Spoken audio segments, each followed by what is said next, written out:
Sir আপনি American নাগরিক বা দ্বৈত নাগরিক, এখন আপনি যখন আমেরিকান নাগরিক হিসেবে শপথ নিছেন তখন আপনি বলছেন মার্কিন যুক্তরাষ্ট্রের জন্যই আপনি এই সেই যেগুলি স্যার বলে আর কি, যে এটা ভালো এটা খারাপ। তো এইটা কি স্যার আপনার মনের মধ্যে কোনো প্রভাব বিস্তার করে কিনা? আমাদের দর্শকদের মধ্যে অনেকে জানতে চান। আমাকে এমনিতে অনেকে প্রশ্ন করছেন যে আপনার স্যারকে জিজ্ঞেস করেন যে স্যার যে আমেরিকান নাগরিক, উনি বাংলাদেশের সংবিধান এটা এরকম বানাবে, এটা কেমন কথা? প্রথম কথা হচ্ছে আমি সংবিধান বানাচ্ছি না। এই যে আপনি শেষ করলেন যেখানে, আমি সংবিধান বানাচ্ছি না, একেবারেই বানাচ্ছি না, এমনকি ড্রাফটও করছি না। আমি একা করছি না, আমার কমিশন করছে না, আমাদের সঙ্গে যারা কথা বলেছে তারাও করছে না। এটা হচ্ছে এক নম্বর। স্যার। দুই নম্বর হচ্ছে যে আমি জন্মসূত্রে বাংলাদেশের নাগরিক, এবং আপনি যখনই কোথাও জন্মান, it is an inalienable right. যতক্ষণ না পর্যন্ত রাষ্ট্র আমাকে বলছে যে তুমি এদেশের নাগরিক না, সেটা বললেও কিন্তু বিপদ আছে। বাংলাদেশের উচ্চ আদালতে দুটো রায় আছে, দুটো রায় আছে যেখানে স্যার, বলা ঠিক আছে। হয়েছে, দুটো রায় আছে, বলা হয়েছে জি যে স্যার।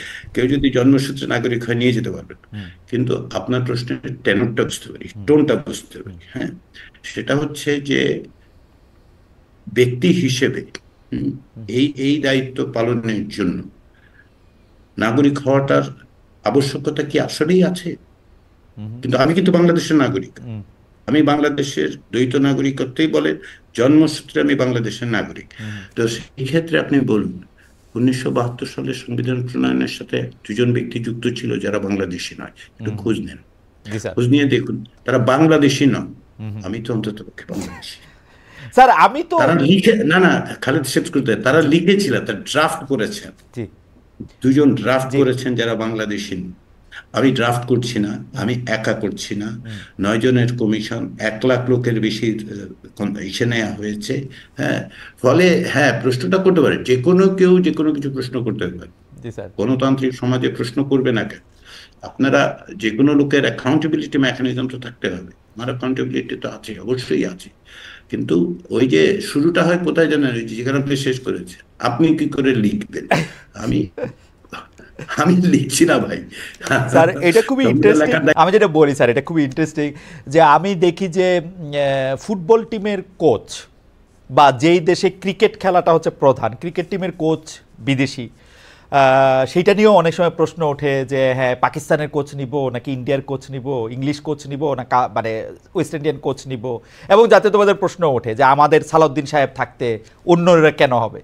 স্যার এই প্রশ্নটা ওঠে, আবার স্যার আপনি উত্তরটা দিলেন, উত্তরটাও স্যার মানে আমার মনে হয় যে দর্শকরা ভালোভাবেই এটা নিছে। কিন্তু স্যার আমাদের পরের প্রশ্ন হচ্ছে স্যার, কোনো কোনো রাজনৈতিক দল থেকে এই অভিযোগ আসতেছে স্যার, অন্তর্বর্তী সরকার সংস্কারের নামে সময় ক্ষেপণ করে নতুন একটি রাজনৈতিক দল প্রতিষ্ঠা করে তাদের নির্বাচন জয়ের জন্য পরিস্থিতি তৈরি করে এমন কাজ করতে চাইছে। আমি স্যার সরাসরি বলি, বিএনপির একজন শীর্ষ নেতা তিনি আজ সরাসরি বলেছেন রাষ্ট্রীয় গোয়েন্দা সংস্থা একটি রাজনৈতিক দল গঠনের প্রচেষ্টা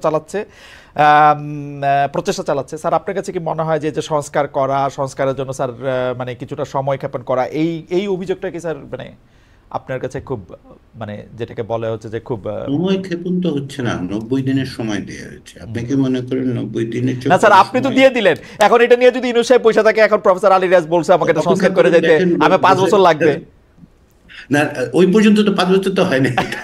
ওনার কাছে তো দেয়াই হয়নি। অন্তর্বর্তী সরকারের কাছে এখন পর্যন্ত কোনো কমিশন রিপোর্ট দেয়নি। জি স্যার। এমন যদি হয়তো সব রিপোর্ট হাতে নিয়ে বসে আছে, তখন হয়তো এই ধরনের অভিযোগ টভিযোগ করলে আমরা একটু ধর্তব্য নিতাম, আমি অন্তত পক্ষে নিতাম, তাই না? জি স্যার। আপনিও নিতেন। জি স্যার। কারণ নিয়ে একটা, কিন্তু 90 দিনও তো যায়নি যে দায়িত্ব দেয়া হয়েছে, তাই না? এমন যদি হইতো যে এই সংস্কার কমিশনগুলো বছরের পর বছর ধরে এই কাজ চালিয়ে যাচ্ছে, তা কিন্তু কোনো কমিশন তা করেনি। প্রত্যেকেই চেষ্টা করছে। এই ক্ষেত্রে বরঞ্চ একটা কথা বলি, এই যে 90 দিনের দায়িত্ব দেয়া হয়েছে, হ্যাঁ, কমিশনের উপর, একা আমার উপর তো না, আমাদের কমিশন, অন্য কমিশন, কাণ্ডটা আমার মাঝে মধ্যে এরকম মনে হয়। ম্যারাথন দৌড়াচ্ছে না, হুম হুম হুম হুম। ম্যারাথন দৌড়ে লোকে কিন্তু স্প্রিন্টের মতো দৌড়ায় না। কারণ তা জানেন তো, স্প্রিন্ট 100-200 মিটার আপনি খুব দ্রুত ছুটে যেতে পারেন, ম্যারাথনে আস্তে আস্তে দৌড়াতে হয়। তো রাইট। ম্যারাথনের দূরত্বটা অনেক বেশি। এখন কেউ যদি ম্যারাথনের দূরত্বের একটা কাজ মানে দিয়ে বলে যে স্প্রিন্টের মতো তুমি 1 মিনিটে পার হবা, হুম। তো এরকম পরিস্থিতি তৈরি হয়েছে।